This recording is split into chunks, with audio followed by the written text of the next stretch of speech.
नमस्कार, घटना चक्र में आपका स्वागत है। मैं हूं विपुल सिंह। लगातार रोज़ बरोज़ हम आपके साथ जुड़ते हैं कुछ नए मुद्दों के साथ और उनको समझने की कोशिश करते हैं। जो तमाम हमारे पैनलिस्ट होते हैं, तमाम हमारे खास मेहमान होते हैं। आइए ज़रा देखते हैं क्या कुछ खास है आज के एजेंडे में, फिर आपको रूबरू कराते हैं हमारे पैनलिस्ट से। दिल्ली में चुनाव का रास्ता साफ, केंद्र ने एलजी की सिफारिश मंजूर की। सियासी दल हुए सक्रिय, छिड़ी जुबानी जंग। बड़ा सवाल, किसकी रणनीति किस पर पड़ेगी भारी। और जम्मू कश्मीर में चुनावी सरगर्मियां बढ़ी, पीडीपी ने बीजेपी के प्रति दिखाई नरमी। बड़ा सवाल, क्या जम्मू कश्मीर में बीजेपी का मिशन 44+ का सपना हो पाएगा पूरा। चलिए, दो खास मुद्दे। सबसे पहला मुद्दा दिल्ली में। जी हाँ, दिल्ली में फिर से चुनाव होने जा रहे हैं। उम्मीद की जा रही है जनवरी के आखिरी हफ्ते या फरवरी के अंदर ये चुनाव होंगे। एक बार फिर से चुनावी सरगर्मियां दिल्ली में देखने को मिल रही है। क्या कुछ मुद्दे होंगे इस बार, क्या बहुमत की सरकार कोई बन पाएगी या फिर से हंग असेंबली होगी, इन तमाम मुद्दों को समझने की कोशिश करते हैं। हमारे साथ तमाम पैनलिस्ट मौजूद हैं। हमारे साथ नंद किशोर गर्ग जी हैं, बीजेपी का पक्ष रखने के लिए, बीजेपी के नेता। हमारे साथ मौजूद हैं इरफानुल्लाह खान साहब, नेता आम आदमी पार्टी के। हमारे साथ भूपेंद्र धर्माणी जी हैं, वरिष्ठ पत्रकार के तौर पर, और हमारे साथ पुष्पेंद्र कुलशेष जी हैं, वरिष्ठ पत्रकार के तौर पर। चलिए, सबसे पहला सवाल, जरा जो पत्रकार बिरादरी हमारे साथ जुड़ी है उनसे ही शुरुआत करते हैं। पुष्पेंद्र जी, सबसे पहला सवाल आपसे, कैसे देख रहे हैं आप दिल्ली की अब जो स्थिति बन रही है, फिर से चुनाव होने जा रहे हैं। जो इससे पहले विधानसभा का चुनाव हुआ था, उस समय का माहौल अलग था। एक आंदोलन से के बाद एक चुनाव हो रहा था, भ्रष्टाचार बहुत बड़ा मुद्दा था, लोकपाल एक मुद्दा था।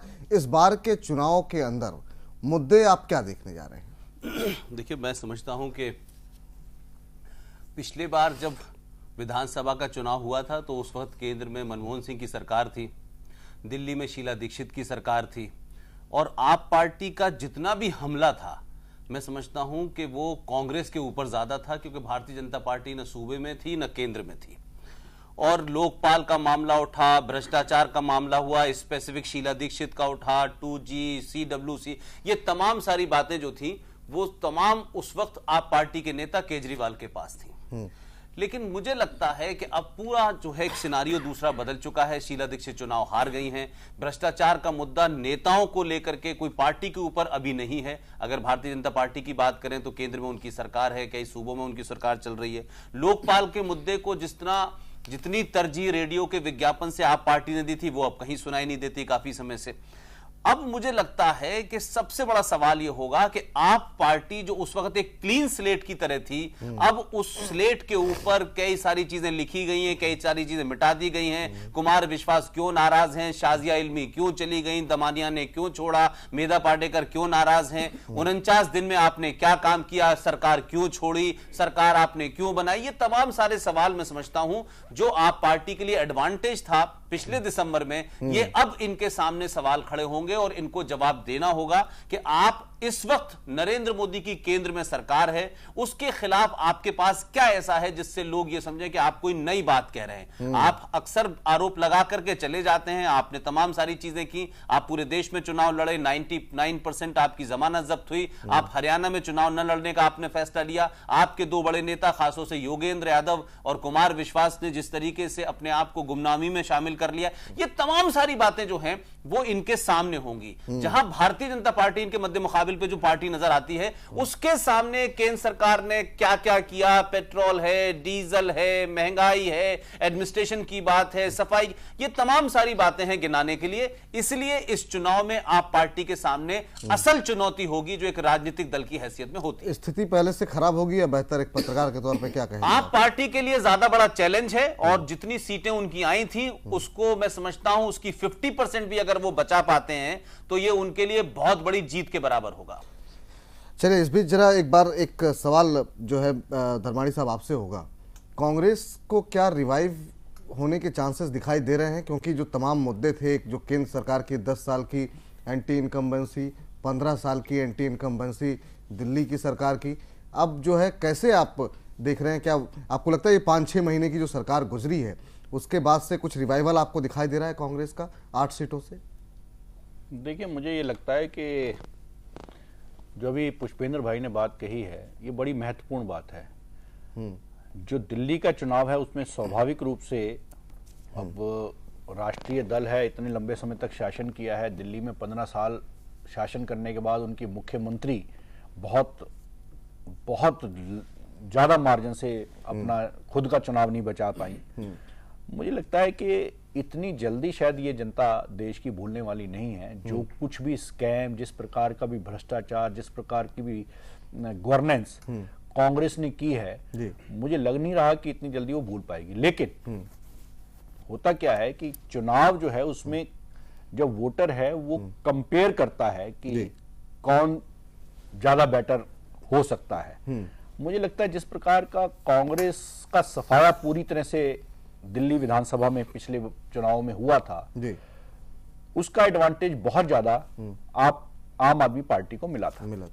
और उसका कारण शायद एक एनजीओ के माध्यम से जो एक पूरा का पूरा संवेदनशील मुद्दों को लेकर पूरा हाइप किया गया था जी। और अन्ना हजारे के कंधे पर चढ़कर केजरीवाल जिस प्रकार पूरा का पूरा सिस्टम के प्रति एक चैलेंज कर रहे थे, उससे लोगों को लगा था कि शायद हियर इज ए मैन जो कुछ कर सकता है। लेकिन वो उस प्रक्रिया के अंदर वो भूल गए अन्ना हजारे जिनके कंधे पर बैठ के वो ऊपर आए थे, उन्हीं को उन्होंने भुला दिया। उनके जो गाइडलाइंस थी उनको ही वो इग्नोर करने लग गए, जिस प्रकार से उनकी उपेक्षा उन्होंने की। और फिर शासन में आकर उन्होंने जो जो वादे किए उन वादों को पूरा करने की बजाय जिस प्रकार की ड्रामेबाजी राजनीति में उन्होंने दिखाई दिल्ली के अंदर, वो मुझे लगता है कि देश की जनता ने बहुत, पर्टिकुलरली दिल्ली की जनता ने बहुत पसंद नहीं की। बिजली माफी, पानी, उन सब चीजों को लेकर किस प्रकार उन्होंने सिलेक्टिव अप्रोच रखी। देश की जनता जो उनके साथ अन्ना हजारे के कारण एक भ्रष्टाचार, लोकपाल के मुद्दे को लेकर जुड़ी थी, वो जानती है कि लोकपाल एक ऐसा मुद्दा है जो केंद्र सरकार के अधीन है। और इस मुद्दे को लेकर जिस प्रकार की हबड़ा दबड़ी में उन्होंने सरकार से इस्तीफा दिया और जिस प्रकार सरकार बनाई, वो सब लोगों के सामने है। इसलिए मुझे लगता है कि जो कुछ भी कांग्रेस गेन कर पाएगी वो एट द कॉस्ट ऑफ आम आदमी पार्टी कर पाएगी। चलिए, और अभी तक के जो चुनाव जी सरकार बनने के बाद हुए हैं, हाल ही में आपने देखा कि हरियाणा में जब से हरियाणा बना है तब से आज तक बीजेपी की हिम्मत नहीं हो पाई कि वहां पर बिना किसी गठबंधन के सरकार क्या इलेक्शन भी लड़ पाए। उन्होंने नरेंद्र मोदी ने वहां पर जिस प्रकार की कैंपेन की, जिस प्रकार का वहां पर एटमॉस्फेयर बना, वहां पूरी मेजॉरिटी की सरकार है। और दिल्ली की 3 तरफ से जो सीमाएं हैं वो हरियाणा से मिलती है। चलिए, और हरियाणा की जितनी भी दिल्ली की जितनी भी बाहरी क्षेत्र की कम से कम सीटें हैं वो दिल्ली हरियाणा का वोटर प्रभावित करता है। चलिए, मुझे लगता है कि आने वाला चुनाव जो है बहुत बहुत महत्वपूर्ण होने वाला है और बीजेपी के लिए पर्टिकुलरली बहुत। चलिए, इस बीच जरा केजरीवाल साहब क्या कुछ कह रहे हैं जरा वो जरा सुनाते हैं अपने दर्शकों को, उसके बाद जो हमारे जो तमाम पॉलिटिकल पार्टीज के नुमाइंदे हमारे साथ मौजूद हैं उनकी राय लेते हैं। केजरीवाल साहब ने 2 बयान आज दिए हैं। एक तो ये कि जो जोड़ तोड़ की राजनीति बीजेपी करना चाह रही थी, आम आदमी पार्टी ने उसे होना नहीं दिया, और दूसरा इल्ज़ाम दिल्ली के अंदर जो दंगे हो रहे हैं उसको लेकर के आरोप लगाया है। ये दोनों बयान आपको सुनाते हैं, उसके बाद बाकी बयान भी आपको सुनाएंगे तमाम अलग अलग पॉलिटिकल पार्टी से, फिर प्रतिक्रिया लेते हैं सबसे। पिछले 4 महीनों में भारतीय जनता पार्टी ने दिल्ली के लोगों को अपने काले पैसे से खरीदने की कोशिश की, लेकिन ये आम आदमी पार्टी के एमएलए, पहली बार भारत के इतिहास में हुआ कि एक भी एमएलए नहीं बिका। अगर कोई और राज्य होता, कोई और स्टेट होता, हम लोग कितने इस तरह के इतिहास में इंसिडेंट्स देख चुके हैं कि बीजेपी वालों ने खरीदे, कांग्रेस वालों ने खरीदे, एमएलए बिक गए, सरकारें बन गई, सरकारें टूट गई। लेकिन ये पहली बार भारत के इतिहास में हुआ कि एक भी एमएलए नहीं बिका। तो जो विश्वास दिल्ली की जनता ने आम आदमी पार्टी के एमएलएज में किया था, वो विश्वास आम आदमी पार्टी के एमएलएज ने नहीं तोड़ा। दिल्ली के अंदर भारतीय जनता पार्टी कुछ जगहों में दंगे फैलाने की कोशिश कर रही है। हम इसकी घोर निंदा करते हैं, लेकिन मुझे खुशी है गांव देहात से जो खबरें आ रही हैं कि जहां नफरत की राजनीति फैलाने की कोशिश की जा रही है, वहां पर इन लोगों को गांव के लोग भगा रहे हैं और उस नफरत की राजनीति को धिक्कार रहे हैं, उसको नकार रहे हैं। चलिए, तो तमाम तरह के आरोप लगाए गए हैं। जरा इससे हम गर्ग साहब से इस पर जवाब लेंगे, लेकिन इस बीच जगदीश मुखी जिसे हमारे संवाददाता राहुल मिश्रा ने बातचीत की है, आइए जरा वो भी आपको सुनाते हैं। हमारे साथ बात करने के लिए जगदीश मुखी जी हैं। जगदीश मुखी जी, चुनावी बिगुल को बच चुका है, तैयार हैं आप? हम चुनाव में जाने के लिए उस दिन से तैयार हैं जिस दिन से पहली बार डॉक्टर हर्षवर्धन जी को बुलाया था गवर्नर महोदय ने, और उसमें कहा था कि हमारे पास आंकड़ा नहीं है, हम जोड़ तोड़ के सरकार बनाने के हक में नहीं है। गवर्नर महोदय ने समय लिया काफ़ी, कल फिर हमें बुलाया था, हमने भी लिखित रूप में दे दिया हम सरकार बनाने की स्थिति में नहीं है, जोड़ तोड़ करने के हक में नहीं है। कल ही बुलाया। आखिर इतना दिन क्यों लग गया, पहले क्यों नहीं? वो बताएंगे। बीजेपी का कहीं फॉल्ट नहीं है गवर्नर और प्रेसिडेंट के बीच में। देखिए, आप उनसे पूछ भी नहीं सकते। क्यों नहीं पूछ सकते? संविधान ने उन्हें 1 साल का टाइम दिया है कि आपको 1 साल का टाइम है, आप सोचो कैसे स्थायी सरकार दोगे जब आपकी 14 देगी है। उन्होंने 1 साल नहीं लिया, उसे 4 महीने पहले डिसीजन करके दे दिया जी। अच्छा, मुद्दे कौन से होंगे? मुद्दे कौन कौन से? मुद्दे जो पहले थे वो बरकरार हैं, बल्कि बढ़ गए हैं। 1 साल का जो राष्ट्रपति शासन लागू करने के लिए केजरीवाल वाहिद रूप से जिम्मेवार हैं। जिस प्रकार से दिल्ली की जनता को धोखा दे करके वो भाग गए, जिसके कारण राष्ट्रपति शासन लागू करना पड़ा, आज उसके कारण देश की राजधानी दिल्ली का विकास 1 साल पीछे हो गया है। उसके लिए केजरीवाल जिम्मेवार है। चैलेंज किसके साथ? चैलेंज मैं ये कह रहा हूँ, हम केजरीवाल जहां भी जाएंगे ना, ये हर गली के अंदर हर व्यक्ति उनसे सवाल पूछेगा, मिस्टर केजरीवाल आप तो मुख्यमंत्री थे, आपने वादे किए थे, आप छोड़ के क्यों भागे? मिनिस्ट्रियल कैंडिडेट कौन भागे? ये सवाल पूछा जाएगा। मुद्दे पूछ रहे थे ना आप, ये मुद्दे। बाकी मुद्दे जो थे वो यथार्थवत हैं। यहाँ जो आपने देखा ट्रैफिक कंजेशन की बात है, जो ट्रैफिक जाम की बात है, यहाँ बिजली की बात है, यहाँ पानी की बात है, यहाँ महिलाओं के साथ छेड़खानी की बात है, यहाँ पर जो हमारे यमुना की बात है, यहाँ पर जो गरीब लोगों को राशन नहीं मिल रहा उसकी बात है। सारे मुद्दे हैं, उसके पर बात करें। चीफ मिनिस्ट्रियल कैंडिडेट कौन होगा? चीफ मिनिस्टर कैंडिडेट बीजेपी होगी। ये थे हमारे साथ बात करने के लिए प्रोफेसर जगदीश मुखी, जिनका साफ सीधे तौर पे अभी तो ये नहीं बता रहे हैं कि आखिर में चीफ मिनिस्ट्रियल कैंडिडेट कौन होगा। कैमरामैन संदीप के साथ राहुल मिश्रा, जन न्यूज़, दिल्ली। चलिए, सवाल गर्ग साहब से भी हम पूछेंगे कि आखिर में हर्षवर्धन जी की बारी थी तो नाम ले लिया गया, इस बार नाम लिया क्यों नहीं जा रहा है? क्या फॉर्मूला चल रहा है जो हिट हुआ है महाराष्ट्र हरियाणा में, उसी फॉर्मूले के तहत काम हो रहा है क्या? लेकिन उससे पहले जरा कांग्रेस का भी जरा जो हमने बातचीत की है राहुल मिश्रा ने, आइए जरा वो सुनाते हैं, उसके बाद आगे बढ़ते हैं। क्या चुनाव के लिए तैयार हैं आप लोग? चुनाव के पूर्ण रूप से तैयार है। अगर आज दिल्ली में चुनाव हो रहा है तो वो कांग्रेस की वजह से हो रहा है, क्योंकि कांग्रेस ने स्पष्ट कर दिया था पहले दिन से कि भारतीय जनता पार्टी को हम कोई सपोर्ट देने वाले नहीं है और आम आदमी पार्टी का हम समर्थन देंगे नहीं। तो इसलिए चुनाव के अलावा कोई विकल्प नहीं था। भारतीय जनता पार्टी लगातार चुनाव से बचने की कोशिश कर रही थी। आज चुनाव हो रहा है तो पिछले 1 साल का इनका कार्यकाल और 15 साल का कांग्रेस का कार्यकाल अपने आप हम लोगों के बीच में जाएंगे, लोग इसका फैसला करेंगे। ये बताइए कि आपका फाइट किससे होगा? क्या बीजेपी या आम आदमी पार्टी? आम आदमी पार्टी बुरी तरीके से एक्सपोज हो गई है और जिस तरीके से हर मुद्दे पे उन्होंने बैक ट्रैक किया और दिल्ली के लोगों को धोखा दिया, मुझे लगता नहीं है कि उनकी तरफ ध्यान देने की हमें आवश्यकता है। भारतीय जनता पार्टी से सीधा मुकाबला कांग्रेस का रहेगा। पिछली बार थोड़ा सा डिबैकल रहा। देखिए, एंटी इनकम्बेंसी हम लोगों के खिलाफ थी। हमारी सरकार 15 साल से दिल्ली में थी, 10 साल से केंद्र के अंदर थी, तो नेचुरली जो है हमारे खिलाफ एंटी इनकम्बेंसी थी। बट हमारे डेवलपमेंट के बाद 1 साल जो दिल्ली का हाल हुआ है वो दिल्ली के लोगों के सामने है। ये थे हमारे साथ बात करने के लिए अरविंदर सिंह लवली जी, जिनका साफ सीधे तौर पर कहना है कि यदि चुनाव होता है तो हर चीज के लिए तैयार हैं।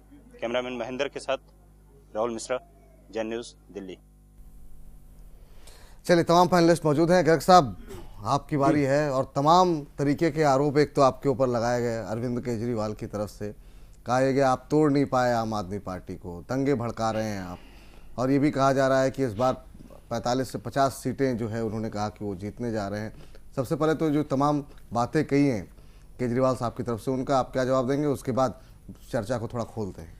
अच्छा, तो ये होगी केजरीवाल जी बैठे होते इरफान जी के सामने फिर बातचीत होती, क्योंकि वो तो बोल के चले गए। उनका तरीका भी यही है, अपना थूको और भाग जाओ। केजरीवाल जी विधानसभा में मैंने 2 बार भाषण दिया, किसी एक शब्द का जवाब नहीं दिया था उस समय भी। केजरीवाल जी का एक स्वभाव बन गया है कि अब आरोप लगाओ और भाग जाओ। मैं उनसे पूछना चाह रहा हूँ, क्या करें, मेरा कोई विधायक बिका नहीं, उनके विधायक खरीदने की किसने कोशिश की? मैंने अपने विधायक दल का नेता 26 मई को जिस दिन हर्षवर्धन जी मंत्री बन गए, उसके बाद से इस्तीफा दे दिया उन्होंने, विधायक से भी, नेता पद से भी। भाजपा ने एक दिन भी सोचा होता तो सबसे पहला अपना विधायक दल का नेता चुनती, फिर जाके कोई कोशिश करते। हमने जब उस सीट को ही नहीं भरा, हमारी क्लियर इंटेंशन है 8 दिसंबर 2013 हर्षवर्धन जी ने जो स्टेटमेंट दी थी बड़ी स्पष्ट थी कि हमारे पास नंबर नहीं है। 12 दिसंबर को हम लिख के दे आए थे। उसके बाद कभी भी हमने गवर्नमेंट बनाने की बात किसी एक नेता का बयान केंद्र के, दिल्ली का नहीं है। उसके बाद केजरीवाल जी कह रहे हैं वो तोड़ने की कोशिश कर रहे हैं। क्या मेरे को इंश्योर करेंगे केजरीवाल जी नहीं टूटे? मान लो बड़े अच्छे एमएलए हैं, क्या सबके टिकट इंश्योर करेंगे? मैं मान जाऊंगा केजरीवाल जी को यदि आज इनके जो सिटिंग 27 लोग हैं, बिन्नी को तो भूल गए, वो कह रहे मेरा कोई नहीं बिका यार, कोई नहीं खरीदा गया। क्या 27 एमएलए का टिकट फिर तो रिपीट होना चाहिए ना? बिल्कुल। अगर वो इतने ईमानदार, सक्षम, ना बिकने वाले थे, गोवा क्यों गए थे, ये जवाब हम तो नहीं पूछ रहे उनसे। हम ना उस मामले में पढ़ना चाह रहे। वो अपने आप एक्सपोज हो गए। उन्होंने 9 महीने में अपने क्षेत्र में कोई काम, केजरीवाल जी तो इनमें सबसे सक्षम मानते हैं ना अपने आप को, जिनको विश्व स्तर के ऊपर रिकॉग्निशन है, CIA, Ford foundation, Rockefeller foundation. अगर केजरीवाल जी ने जितने काम किए हैं उतने, मैं केवल अपने कामों से मैं कहता हूँ, किसी आमने सामने केवल कामों की बात हो जाए, वो नेता मीडिया ने बनाए हुए हैं और मीडिया ही इनको 1.5-2 महीने बाद, कोई पूछने वाला नहीं है फ्रस्ट्रेशन में क्या करेंगे। वो तो आरोप लगा रहे हैं, दंगे भड़का रहे हैं आप चुनाव ये। अगर आज बवाना के अंदर में 25,000 से जीती हुई सीट है, मेरा सिटिंग एमएलए है, वहां पर बांग्लादेशी लोग जो जमुना के पुश्ते से हटाए थे उनको बसाया गया था, और उन्हीं लोगों को ले जाके जगमोहन जी जैसे एक इस राजनीति में जो ईमानदारी के प्रतीक है, अजय माकन ने 2004 में वहीं से 10,000 वोटों को ले जाके डलवाया था। आज वहां पर मैं ये नहीं समझ पा रहा कि ताजिए गांव के अंदर क्यों जाएं, जे कॉलोनी अपना निकालें, मेरे एरिया में निकलते हैं, कोई दिक्कत नहीं है, ताजिए निकालें, अपना रस्म रिवाज मनाएं। ये जिद करना कि गाँव में जाएंगे, उसके ऊपर गाँव वाले कह रहे नहीं जाना चाहिए, तो इसमें बीजेपी कहाँ से आ गई? बीजेपी का तो कोई ना आदमी इन्वॉल्व है। ये पुलिस का मामला था और बहुत शांति से, कोई केजरीवाल, कांग्रेस, बीजेपी, आज बवाना के अंदर पूर्ण शांति रही, बवाना में भी और बवाना की जे कॉलोनी। इसलिए ये फिजूल की बात। त्रिलोकपुरी में कौन एमएलए है? इनका एमएलए है। वहां पर टेंशन हुई कि जिम्मेवारी दूसरे भी क्यों डाल रहे हैं। आज की तारीख में मतलब बिना मतलब बोलते रहना, बोलने की आदत करना। परंतु मैं केजरीवाल जी को स्पष्ट रूप से, उनके हमारे ओखला से चुनाव लड़े हुए भाई बैठे हैं, एक दिन किसी मंच पे, किसी चैनल पर केजरीवाल जी बैठ जाए आधा घंटे और 2 लोग बैठ जाए कांग्रेसी। लवली का तो मैं टिप्पणी यूं नहीं करना चाह रहा कि लवली साहब कह रहे हैं हमारे एंटी इनकम्बेंसी था। अरे एंटी इनकम्बेंसी था इसलिए कि तुमने काम नहीं किए। मध्य प्रदेश में क्यों नहीं है एंटी इनकम्बेंसी? छत्तीसगढ़ में क्यों नहीं है एंटी इनकम्बेंसी? एंटी इनकम्बेंसी वहां है जहां नालायकी है, भ्रष्टाचार है। आज की तारीख में केजरीवाल जी और ये दोनों ए या बी टीम है, दोनों के अंदर से समझौता है। आज भी इसको अरविंदर को मुख्यमंत्री बनाने का, तो और कल भी 2 बजे तक केजरीवाल जाने से क्यों हिचक रहे थे एलजी के पास? क्योंकि फिर से एक डील चल रही थी। डील कराने वाले बड़े बड़े इंडस्ट्रियलिस्ट थे, बड़े बड़े लोग थे। इस पर टिप्पणी करने की जरूरत नहीं। दिल्ली की जनता समझदार है। पार्लियामेंट के अंदर हम 59 सीटों पर लीड दिया था और आज हम भगवान की कृपा से और जनता के सहयोग से आज भी हमारा टारगेट 50+ का है। वो it may be 55, it may be 56, it may be 54। चलिए जरा, ये जब इतना आत्मविश्वास है तो फिर मुख्यमंत्री पद के नाम का ऐलान क्यों नहीं कर रहे हैं आप? इस पर भी मैं सवाल पूछूंगा आपसे, खूब पूछना, लेकिन उससे पहले जरा एक मौका इरफानुल्लाह साहब को देते हैं। इरफान साहब, तमाम आरोप आपकी पार्टी पर लग रहे हैं। आप इतनी क्रेडिबिलिटी की बात करते हैं, 49 दिन का मौका मिला, आप 49 दिन के अंदर सरकार छोड़ के चले गए। चूंकि आपको लोकसभा में लग रहा था ज़्यादा उम्मीदें दिखाई दे रही थी। आपके मुख्यमंत्री साहब सीधे बनारस से लड़ते, अगर उनको अपना रिप्रेजेंटेशन दिखाना था, दिल्ली के प्रति लगाव था, वो क्यों नहीं फिर दिल्ली से ही कहीं लड़े? हो सकता थी, संभावना थी कि शायद आप जीत भी जाते। इस तरह की बातें तमाम लोग कहते रहते हैं। खैर उस समय स्थिति क्या होती पता नहीं, लेकिन 2-2 लाख से हारे। लेकिन जो स्थिति बनी हुई है, दिल्ली की जो स्थिति हुई है, आप बीजेपी पर हमला बोल रहे हैं, लेकिन जो मौजूदा स्थिति उसके लिए जिम्मेदार तो आप ही है ना?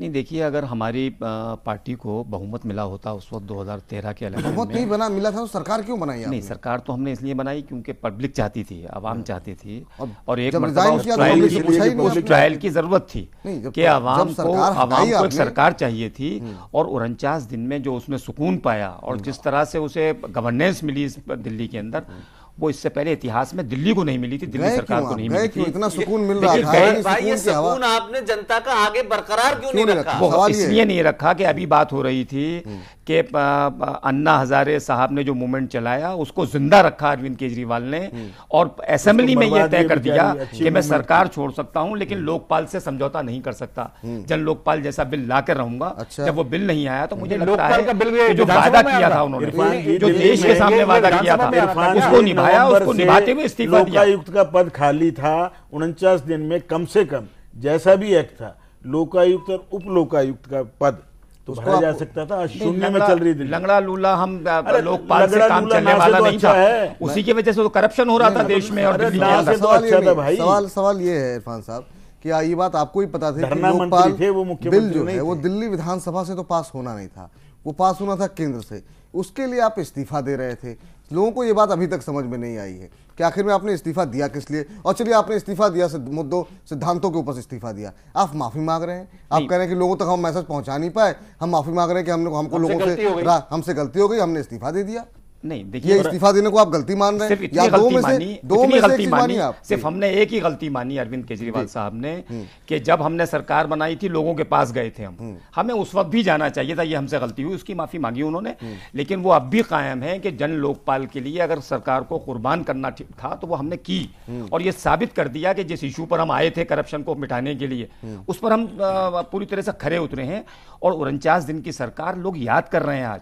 हमारी वो स्ट्रेंथ है कि मुख्यमंत्री हमारी जो धरने पे गवर्नेंस थी बैठे हैं 49 रेल दिन मंत्रालय की, वो में। हमारी स्ट्रेंथ है याद कर रहे हैं और लोग उसी के लिए हम रिपब्लिक पब्लिक डे के को, बीच में जाएंगे, हम रिपब्लिक भागेंगे नहीं डे उससे, को फिजूल का दिन मान हम रहे हैं। भागेंगे नहीं उससे। हम तो यही कहेंगे कि 49 दिन में जो हमने देश कर के- दिखाया वो 49 साल में नहीं देश हुआ की इस देश के प्रगति अंदर। के दिखाने लोग वाले खुश हैं रिपब्लिक हमसे। डे को आज लोग याद ना कर रहे मनाएं। हैं, जब ये बिजली के अपील बिल कर आते रहे हैं हैं लोगों के अरविंद पास, जब पानी के बिल आते हैं लोगों के पास, तो लोग परेशान तो हैं, 31 मार्च हाहाकार तक मचा हुआ है क्यों दिल्ली के अंदर। लोग 31 आपको- मार्च लोगों तक का क्यों घर किया? चलाना मुश्किल है। उसके बाद की क्या प्रोविजन किया? लोग आपको इतना याद कर रहे थे, लोग आपको इतना याद कर रहे हैं, आप जैसा कह रहे हैं, आपको लगा कि देश भर में आप जीत जाएंगे, आप देश भर में लोकसभा चुनाव लड़े। चलिए ठीक है, हरियाणा बगल में था, जब वाकई में चुनाव का वक्त आया हरियाणा में आप गए नहीं।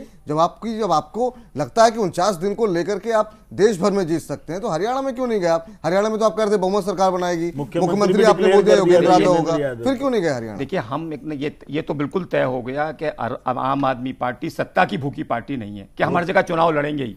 एक जगह हमने लड़के देखा पूरे एक देश सवाल में। 400 से ज्यादा उम्मीदवारों की जमानत जब्त होगी तो आप क्या करेंगे? एक सवाल और, आपने 400 से ऊपर उम्मीदवारों की जमानत जब्त हो देश के अंदर तो क्या कर सकते हैं? एक सवाल और, एक सवाल मेरा न जाने इरफान साहब, कितनी ऐसी दिल्ली नेशनल के पार्टी अंदर सातों की सातों कितनी सीटें आप जिनके ऊपर आरोप लगा रहे हैं, सातों की सातों सीटें 50 साल पुरानी पार्टियों से ज्यादा वोट किया हमने उस इलेक्शन में। आपके 50 दिन के पूरे शासन देश के में, बाद पूरे सातों देश की में सातों सीटें आप हार जाते हैं। 50 साल पुरानी पार्टियों से ज्यादा वोट किया हमने। झारखंड लड़ लो, जम्मू कश्मीर लड़ लो। 2014 के इलेक्शन में हमारी पार्टी ने न जाने कितनी पार्टियों से ज्यादा वोट किया इरफान भाई है, प्रशांत सीनियर भूषण पार्टियों से। कश्मीर के लोगों को खुश करने के लिए प्रशांत भूषण बयान देते थे, वहीं चुनाव लड़ लो यार 5-7 सीट। चलिए इरफान साहब, एक सवाल और यहाँ पर, आप कह रहे हैं कि आपको सत्ता का मोह नहीं, यही बात आपने लोकसभा में भी कही थी, हम यहाँ किसी को हराने नहीं आए हैं, हम यहाँ जीतने नहीं आए हैं।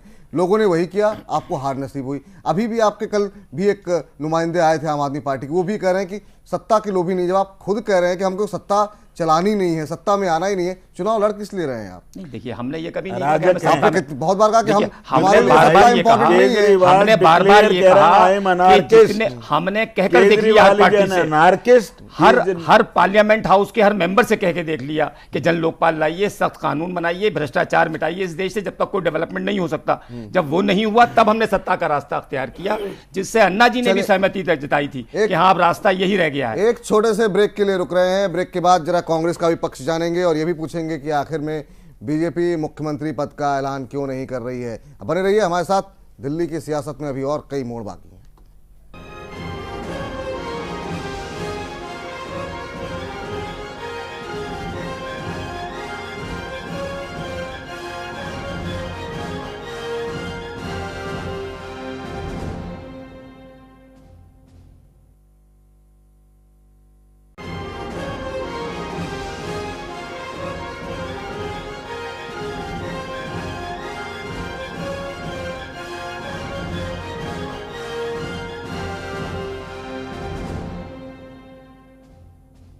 घटना चक्र में ब्रेक के बाद आपका स्वागत है। तमाम पैनलिस्ट हमारे साथ मौजूद हैं। हम बात कर रहे हैं दिल्ली की सियासत पर और अब हमारे साथ आलोक शर्मा जी भी जुड़ चुके हैं, नेता कांग्रेस के। इसके अलावा हमारे साथ मौजूद हैं नंदकिशोर गर्ग जी, भारतीय जनता पार्टी का रिप्रेजेंटेशन कर रहे हैं। इरफानुल्लाह खान साहब हैं, आम आदमी पार्टी को रिप्रेजेंट कर रहे हैं। इसके अलावा भूपेंद्र धर्माणी जी वरिष्ठ पत्रकार के तौर पर मौजूद हैं। पुष्पेंद्र कुशेश जी हमारे साथ मौजूद हैं वरिष्ठ पत्रकार के तौर पर। सबसे पहला सवाल अब ब्रेक के बाद जो है आलोक जी आपसे करेंगे। आप अभी अभी हमारे साथ जुड़े हैं, आपसे जानना चाहेंगे जो सवाल मैंने धर्माणी साहब से भी किया था, क्या कांग्रेस इस बार रिवाइव कर पाएगी? जिस तरह की स्थिति आपकी हो गई थी पिछले चुनाव में, कोई उम्मीद नहीं कर रहा था कि कांग्रेस जैसी पार्टी 8 सीटों पर सिमट जाएगी विधानसभा में, और वही हश्र फिर बाद में लोकसभा चुनाव में देखने को मिला। और उसके बाद हरियाणा और महाराष्ट्र में तो क्या अब दिल्ली में कुछ रिवाइवल के चांसेस लग रहे हैं, और अगर लग रहे हैं तो आपको क्यों ऐसा लग रहा है? सर देखिए, आपने कहा कि कांग्रेस पार्टी का हर्ष हुआ। हमारा स्वाभाविक है कि 15 साल का एंटी इनकम्पेंसी था, लेकिन बड़ा दुखद है कि हमारा इतना बुरा हर्ष जो लोग बता रहे हैं उनको भी बहुमत नहीं मिला। उनको भी दिल्ली की जनता ने बहुमत नहीं दिया। बीजेपी को भी विपक्ष में ही बैठना पड़ा 49 दिन तक। तो ये भी नहीं भूलना चाहिए। आज मुद्दा ये है, आज का जो चुनाव है वो 2-3 मुद्दों पर लड़ा जाएगा कि सच क्या है और झूठ क्या है, विकास वास्तव में कौन करता है और विकास के नारे कौन देता है। एक एनार्किस्ट व्यक्ति बैठा हुआ है, एक व्यक्ति ऐसा है जो केवल मंच से भाषण देने की बात करता है, उसके अलावा कोई विकास का कहीं धरातल पर कोई दूर दूर तक निशान नहीं छोड़ता है। मैं समझता हूं दिल्ली की जनता ने जितना विकास कांग्रेस के समय में देखा, आज एक तो वो एंगल हमारा रहेगा। हमें उम्मीद है कि दिल्ली की जनता विकास के ऊपर चिंतन और मनन के साथ वोट देगी। दूसरा जो सोशल इंजीनियरिंग फैक्टर भी हिंदुस्तान के समाज में रहता है कि जो हमारा वोट बैंक कहीं ना कहीं गुमराह होकर पार्टी केजरीवाल की तरफ गया था, वो पूरी तरह से हमारे पास लौटा है। एक जरा महत्वपूर्ण आंकड़ा मुझे बताया गया और कहा यह गया कि चिंता इस बात की भी कि जहां जहां आप तीसरे नंबर पे गए हैं वहां से रिवाइवल जो है बड़ा मुश्किल हुआ है। बिहार का उदाहरण दिया गया, उत्तर प्रदेश का उदाहरण दिया गया, तमिलनाडु का उदाहरण दिया गया। जब जब आप तीसरे नंबर पे खिसके हैं रिवाइवल हो नहीं पाया है, और इस बार यहाँ पर भी दिल्ली में भी आप तीसरे नंबर पे खिसक गए हैं। देखिए, कहीं ना कहीं जहां पर भी राज्यों में हमारी कमजोरियां रही हैं, वापस निकलने में हमें दिक्कत हुई है, मैं आपकी बात से सहमत हूं। लेकिन दिल्ली का बिल्कुल पूरी तरह से मसला अलग है। पिछली बार हमारा लगभग 25.5% वोट बैंक था, आम आदमी पार्टी का 29% के आसपास था, और बीजेपी का लगभग 33-33.5% था। बहुत ज्यादा डिफरेंस नहीं था। इतना नकारात्मक पब्लिसिटी के बावजूद जिस तरह से रेप को भी इन्होंने रेप कैपिटल सिटी घोषित करते हुए भुनाया दोनों दलों ने, और जिस तरह से तमाम झूठे वायदे किए गए, क्या कोई से भी दल ने, एक की सरकार 5 महीने रही, एक की 49 दिन रही, बिना सब्सिडी के बिजली के और पानी के दाम कम किए? नहीं किए। लेकिन हमें उसी बात पर कोसते थे कि आप तो सब्सिडी देकर पानी के बिजली के दाम कम करते हैं। क्या 70 जो रेप की घटनाएं दिल्ली और एनसीआर में पिछले 6 महीने में हुई, क्या केजरीवाल ने एक बार भी धरना दिया उस पर? नहीं दिया। काले धन पर जिन्होंने रामलीला मैदान बुक कराया था, क्या दोबारा रामलीला मैदान बुक कराने की हिम्मत भी कर पाई पार्टी केजरीवाल? नहीं कर पाई। तो दिल्ली की जनता देख रही है, ये लोग सत्ता के लोलुप है दोनों पार्टी। 5 साल 10 साल का मौका मिला, उनकी सफाई तो हमेशा ये है, कम से कम वो सफाई तो दे रहे हैं बार बार। वहां तो ये कहा जाता था वो बोलते ही नहीं है। लोग पूछ रहे हैं काले धन के बारे में, कम से कम प्रधानमंत्री आकर के तो बोल रहे हैं कि हाँ ठीक है हम लाने की कोशिश करेंगे। उधर तो जवाब ही नहीं आ रहा था। लोगों को लगता था क्या हो रहा है। मैं उत्तर दे देता हूँ। 5 महीने के बाद मोदी साहब ने रेडियो पर आकर क्या कहा? जो कहते थे 70 लाख करोड़ 80 लाख करोड़, उनकी भाषा क्या थी? 2 रुपए 5 रुपए पाई पाई। अब आप 2 रुपए 5 रुपए पे आ गए। आपने प्रधानमंत्री जैसे पद को हथियाने के लिए झूठ बोला देश के सामने। आपने कहा कि 5-5 लाख रुपए 3-3 लाख रुपए अकाउंट में आ जाएंगे। हमारे प्रधानमंत्री ने ऐसा कभी झूठ नहीं बोला। हमारे प्रधानमंत्री ने इस तरह से देश को गुमराह नहीं किया। आप बताइए 5 महीने में एक भी नया नाम आप जोड़ पाए? एक भी रुपया आप बाहर से लेकर आ पाए? क्या आपने जो तमाम वक्तव्य 2011 में संसद में काले कपड़े पहनकर दिए थे, क्या उनसे सबसे यू टर्न नहीं लिया आपने? और क्या चाहते हैं आप? ये पहुंचा पा रहे हैं आप बात लोगों तक? बिल्कुल पहुंचा पा रहे हैं, और देश की जनता बेवकूफ नहीं है, देश की जनता समझ रही है। ये सच तो ये मतलब तीसरे नंबर से जो अब तक कहीं नहीं हो रहा है देश चौथे में, पे जाएंगे। ये उम्मीद करें कि मतलब कुछ रिवाइवल के चांसेस लग रहे हैं आपको? देखिए, अगर रिवाइवल के चांसेस नहीं थे और पार्टी केजरीवाल और बीजेपी को इतना ही गुमान था तो असेंबली डिसॉल्व क्यों नहीं की? तो आप जवाब क्यों देना। एलजी का बुर्खा पहनकर 17 फरवरी को आपने डिसॉल्व क्यों नहीं की? संवैधानिक पद आलोक जी, उसकी गरिमा को आलोक गिराते जी रहे। प्रधानमंत्री और जब जिम्मेदार लास्ट क्यों नहीं की? नॉमिनेशन का लास्ट डेट था तब आपकी मजबूरी आ गई। बिल्कुल तब जिम्मेवार। आपने एक साल के लिए राष्ट्रपति शासन आपने लगाया। नहीं, मैं समझता हूं कि ये जो इस वक्त बहस जा रही है कि शासन लगा, मैं आलोक भाई से पूछना चाह रहा हूं कि आलोक भाई, पिछली बार आप पार्टी ने खुले तौर पे आप पे हमला किया और शीला दीक्षित के भ्रष्टाचार और सीडब्ल्यू तमाम सारी बातें, आज आप सत्ता में न दिल्ली में है न केंद्र में है। मैं सिर्फ ये जानना चाहता हूं कि कांग्रेस के सामने आप पार्टी को, खासतौर से क्योंकि आपका और आप पार्टी का मुकाबला है, ये कांग्रेस का, आप वालों का कहना है, वो बीजेपी को इसमें ही नहीं मानते, आप सब पार्टी से आप क्या सवाल पूछने जा रहे हैं और कांग्रेस पार्टी किन मुद्दों को उठाने जा रही है? पहले लोकपाल था, भ्रष्टाचार था, वो चीजें मैं समझता हूं आज की डेट में पीछे चली गई हैं। अब लोकपाल की बात केजरीवाल साहब नहीं करे, लेकिन आप किन मुद्दों पे चुनाव लड़ने जा रहे हैं? मुद्दे क्या है? मैं उत्तर देना चाहता जी हूं। जी 49 दिन में आपने कहा कि 21,000 कर्मचारियों को हम रेगुलर कर देंगे। आपने चुनाव लड़ा, आपने एक व्यक्ति को भी रेगुलर नहीं किया, फाइल पे नेगेटिव आपने कमेंट किया। आपने कहा 10,000 टीचर्स को हम रेगुलराइज कर देंगे, आपने नहीं किए। आपने कहा हम तो मोहल्ला सभाएं बनाएंगे और मोहल्ला सभा बनाकर हम कहीं पर चौपाल लगाएंगे, लोगों के बीच में बैठेंगे। जब लोग आपके दरवाजे पहुंचे तो आप छत पर चढ़ गए। उसके बाद आपसे कहा गया कि आप जन लोकपाल बिल संवैधानिक तरीके से रखिए, हम नहीं रखेंगे, हम तो जैसे चाहेंगे वैसे रखेंगे, हम मायावादी हैं, हमारी विचारधारा मायावादी है। वहां पर बीजेपी अगर और आप कांग्रेस ने मिलकर ट्रांसफर नहीं करेंगे तो हम 26 जनवरी की परेड नहीं होने देंगे। बिल इंट्रोड्यूस उपराज्यपाल ने कहा बिल इंट्रोड्यूस नहीं हो सकता। नहीं, कांग्रेस की सुन रहे हैं, बड़े अच्छी बातें कह रहे हैं। अब उसके बाद हमने देखा कि 49 दिन में क्या हालत है। कांग्रेस और बीजेपी ने कहा कि भाई असंवैधानिक तरीके से आप बिल पेश मत कीजिए और हमने दोनों ने इनको मना किया। इनको लगा रहे हम तो बहुत बड़े लीडर हो गए, हमारी शहादत हो जाएगी, हम तो 7 रेस कोर्स पहुंच रहे हैं। ये कांग्रेस और बीजेपी जबरदस्ती हमें दिल्ली सचिवालय में रोकना चाहती है। हम इस्तीफा देते हैं, हम इस्तीफा देंगे, हम पूरे हिंदुस्तान में चुनाव लड़ेंगे।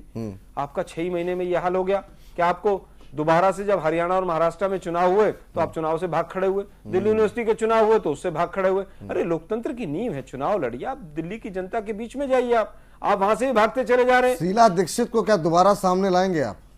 देखिए, ये निर्णय शीला दीक्षित जी का और हाईकमान का है।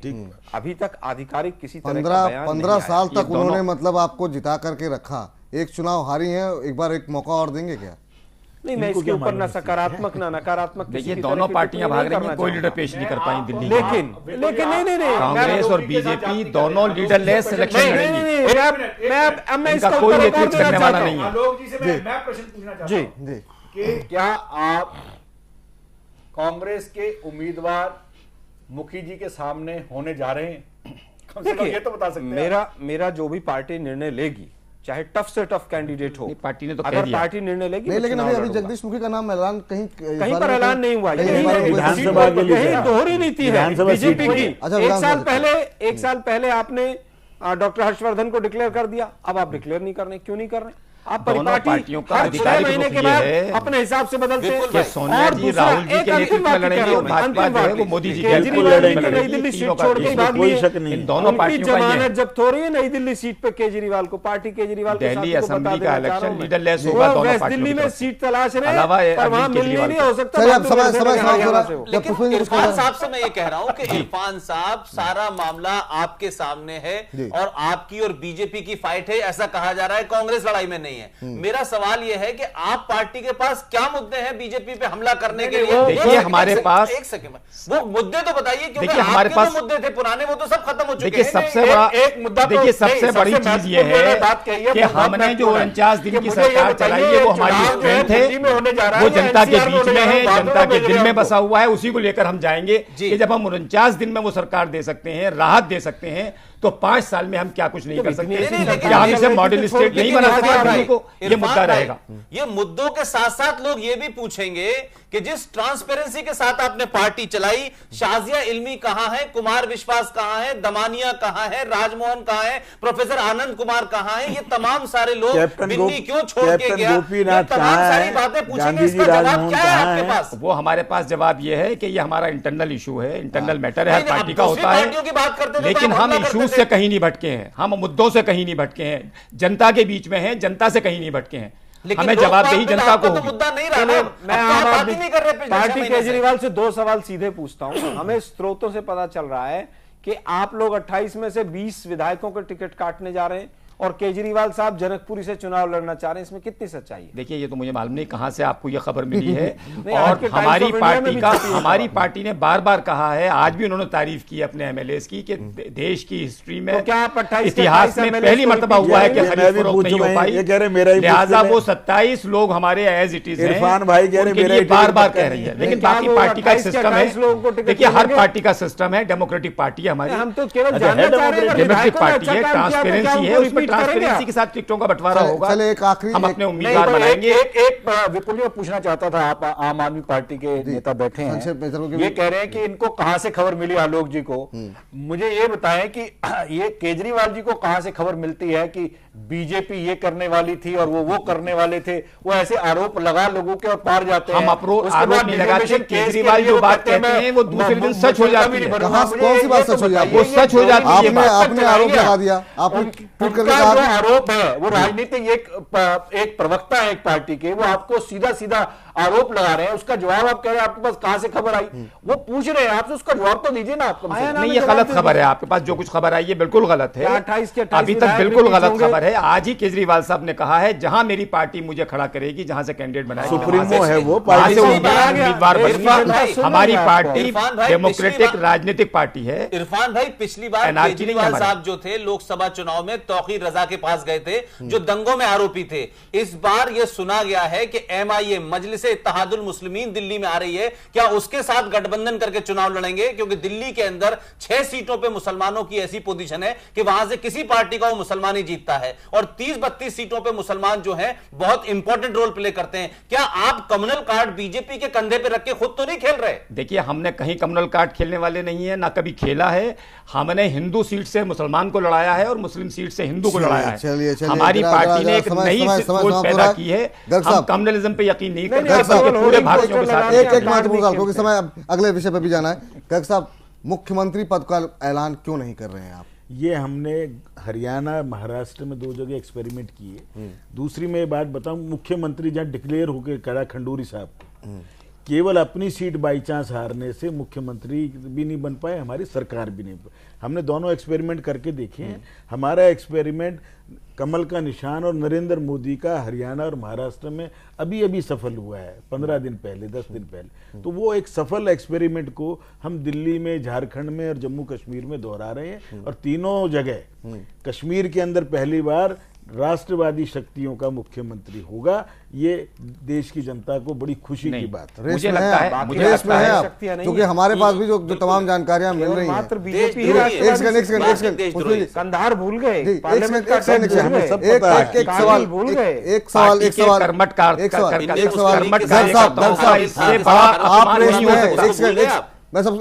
छोटा सवाल है, आप रेस में हैं, क्योंकि कहा जा रहा है कि आप भी काफी हद तक रेस के अंदर हैं और मुख्यमंत्री पद के प्रबल दावेदार हैं। हमारे पार्टी के अंदर जो दावेदार होते हैं ना, वो मुख्यमंत्री नहीं बना करते। हमारी पार्टी के अंदर बहुत बड़ा परिवार है विचार। देवेंद्र फडणवीस तो बन गए, उन्होंने कभी अपनी इच्छा उन्होंने नहीं जताई, लेकिन इसलिए जो आदमी ज्यादा उत्सुकता दिखाएगा, पार्टी ये कह रही है कि हमारी लहर है, और उम्मीदवार पार्टी का कार्यकर्ता हूं कांग्रेस 40 साल से, और लगातार 1983 से मैं 4 बार जीता हूं, 2 बार हारा भी। पूरी शुभकामनाएं। डेमोक्रेसी में इससे बड़ी अपमान नहीं हो सकता किसी वर्कर का, किसी कर्मठ कार्यकर्ता का, लीडर का, कि उसको लीडर ना बता कर इलेक्शन लड़ा जाए। मैं समझता हूं बहुत बड़ा अपमान है जो दिल्ली में हमारे सीनियर भारतीय पार्टी लीडर्स विधायक चुनते हैं, उसको संविधान का कर रहे हैं। कोई बाहर का आदमी बने जब लोकतंत्र का अपमान। चलिए एक छोटे से ब्रेक के लिए हम यहाँ पर रुक रहे हैं यहाँ पर।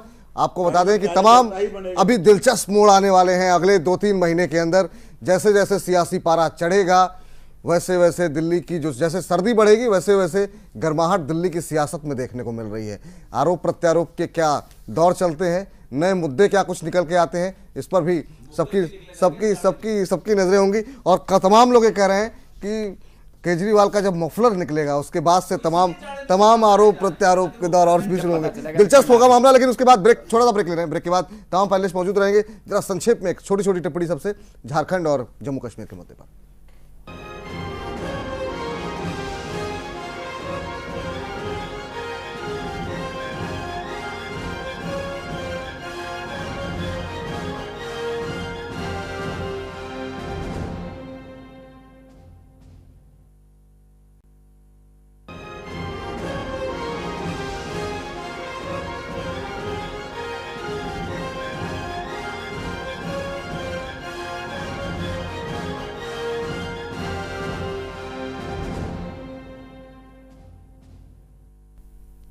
घटना चक्र में ब्रेक के बाद आपका स्वागत है। तमाम पैनलिस्ट हमारे साथ मौजूद हैं। अब जरा एक समय कम है, बहुत छोटी छोटी टिप्पणी जरा जम्मू कश्मीर के चुनाव पर ले लेते हैं। इस बीच सुगबुगाहट इस बात की है मुफ्ती की पीडीपी के साथ, पीडीपी जो है वो बीजेपी के साथ जा सकती है, इस तरह के संकेत मिल रहे हैं। क्या कुछ बीजेपी जो कि 44 मिशन 44 लेकर के चल रही है, क्या स्थिति होगी?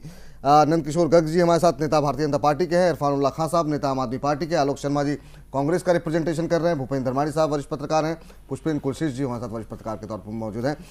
बहुत छोटी छोटी टिप्पणी आप सबसे हम चाहेंगे। पहले धर्माणी साहब आपसे, स्थिति इस समय जम्मू कश्मीर की आप देख क्या रहे हैं? इससे पहले कभी सरकार बनी नहीं है भारतीय जनता पार्टी की, मिशन 44, और उस दौरान इस तरह के संकेत कि पीडीपी जो है वो हाथ मिला सकती है भारतीय जनता पार्टी के साथ। बहुत संक्षेप में देखिए, मुझे ये लगता है कि जो मिशन 44 की आप बात कर रहे हैं, इस बार वास्तव में गंभीर रूप से बीजेपी प्रयास कर रही है कि वैली में सरकार बने जी। और मुझे लगता है कि जिस प्रकार के प्रयास प्रधानमंत्री नरेंद्र मोदी ने पिछले 1-2 महीने में किए हैं, और जिस प्रकार वहां पर जो प्राकृतिक आपदा आई, वहां पर जिस प्रकार का केंद्र सरकार की भूमिका रही है, वो सब चीजें पॉजिटिव हैं वहां की जनता के प्रति भी, और वहां की जनता के पास जो एक इम्प्रेशन था उसको धोने में भी काफी हद तक मुझे लगता है कि नरेंद्र मोदी कामयाब रहे हैं। चलिए, अब प्रश्न ये है कि जो आपने बात कही उसमें से 41 सीटें ऐसी हैं जो वैली में नहीं हैं, और 46 सीटें ऐसी हैं जो वैली की सीटें हैं। और अभी जो उनकी पहली लिस्ट आई है उसमें वो अधिकतर सीटें जो हैं उन्होंने वैली की घोषित की हैं, और उसमें मुस्लिम उम्मीदवारों को उतारा है। और मुझे लगता है कि इस बार जो गंभीर प्रयास हो रहे हैं, अगर बीजेपी उसमें सफल होती है तो ये न केवल जम्मू कश्मीर के इतिहास के लिए बल्कि देश में जो जम्मू कश्मीर को लेकर विवाद चल रहा है उसके लिए भी एक बहुत अहम कदम हो। जी पुष्पेंद्र जी, आपसे जानना चाहेंगे बहुत संक्षिप्त में टिप्पणी आपकी कि अब जो स्थिति है कैसे आप देख रहे हैं? 11 मुस्लिम कैंडिडेट उतारे गए हैं अब तक जो घोषणा की गई है 45 में से। आपको जो बीजेपी की छवि है उसके हिसाब से कैसे देख रहे हैं? और जहां पर जो एक बड़ा इलाका है बीजेपी की छवि कट्टर हिंदूवादी जो की एक रही है, उस इमेज के साथ क्या वैली के लोग एडजस्ट कर पाएंगे? कैसे देख रहे हैं समीकरण को? बहुत नहीं, मुझे लगता है जम्मू कश्मीर के चुनाव को हम थोड़ा सा ये मान के चले कि ये चुनाव पिछले कई 65 साल में चुनाव से बहुत अलग है। आप ये देखें कि पाकिस्तान ने कल इस चुनाव को लेकर के यूएनओ में कहा है कि ये चुनाव जो है ये फ्रॉड है, और जिस तरीके से पाकिस्तान अलग थलग हुआ है और पाकिस्तान के पेरोल पे पड़ने वाले हिंदुस्तान के अंदर जो एजेंट हैं पाकिस्तानी, जो अलगाववादी लीडर हैं, वो अलग थलग हो गए। बाढ़ में केंद्र सरकार की जो भूमिका होती है वो पूरी दुनिया ने देखी, फौज की जो भूमिका है वो पूरी दुनिया ने देखी। अब ये कहना क्या कहते हैं कि जो हिंदू कट्टरवादी हैं तो वो भी आप जानते हैं कि वो राज्य ऐसा है जहां मुसलमान बहुल राज्य है, तो जो फारूक अब्दुल्ला का परिवार करता रहा है, जो मुफ्ती साहब करते रहे। मेरा सवाल यह है कि जो बात आपने कही है कि साहब मुफ्ती की पार्टी जो है पीडीपी वो बीजेपी के साथ, क्या नरेंद्र मोदी हरियाणा और महाराष्ट्र की तरह परिवारवाद के खिलाफ हमला वहां भी करेंगे, या मुफ्ती साहब को अपीज करने के लिए उन पे खामोश रहेंगे? यह बड़ा सवाल होगा। बड़ा सवाल होगा। शर्मा साहब, आपसे एक छोटा सा रिएक्शन, कैसे आप देख रहे हैं कांग्रेस की भूमिका? वहां पर पहले ही जो आपका गठबंधन था वो टूट चुका है। देखिए, मैं पर मंत्रियों ने रिजाइन अब तक नहीं किया। गठबंधन जो भी हैं तमाम गठबंधन टूटने के रास्ते पर चले हुए हैं, तो उसमें कोई बहुत बड़ा विषय नहीं है। बहुकोणीय मुकाबला होगा और वहां की जनता तय करेगी कि कौन सा दल। बहुकोणीय मुकाबले में आप पिछड़ रहे हैं सर हर जगह, महाराष्ट्र में भी यही था। देखिए, हो सकता है आपको लगता हो, लेकिन महाराष्ट्र में जितने तमाम ओपिनियन पोल्स आए थे उनसे हमारी बेहतर स्थिति रही थी, और जम्मू कश्मीर और झारखंड में भी जो लोग सोच रहे हैं उससे बेहतर हम परफॉर्म करके दिखाएंगे। चलिए गर्ग साहब, आपसे मेरा सवाल बहुत संक्षेप में यही होगा कि जो स्थिति बनी हुई है आपकी इमेज के हिसाब से, वहाँ जो हिस्सा मेजॉरिटी है, वहाँ पे जो मेजॉरिटी है वो आपकी इमेज के साथ कैसे सूट करेगा और कैसे आप उम्मीद करें?